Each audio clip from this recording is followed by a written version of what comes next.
Jesus lived in India, Holger খ্রিস্টানের লেখা এ বইটি।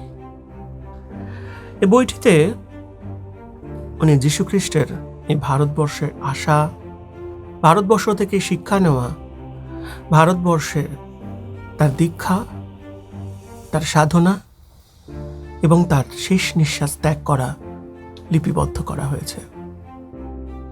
2006 সালে আমি নাটক রচনা করি, যেটির নাম হচ্ছে ইস্যু।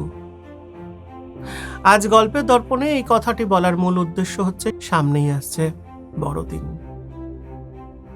তাই খ্রিস্ট উৎসবকে সামনে রেখে আমরা গল্পের দর্পণে নিয়ে আসছি ইস্যু।